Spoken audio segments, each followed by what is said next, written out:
Chepsaita Gold Label Cross Country has increased the winner's prize money, which has now attracted a huge number of athletes. More than 10,000 runners are expected in the race tomorrow that will be live on Citizen TV in the morning. Watu ya ADAK, nashukuru our officers wako hapa. Hakuna msamaha kwa mtu ambaye atahusika na madawa. Wale wamefungua chemistries na wana handle mambo ya madawa.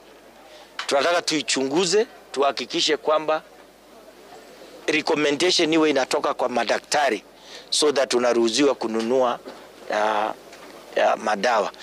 You have seen the changes, the transformation in the last 3 years of this event. It has been great. We are 800.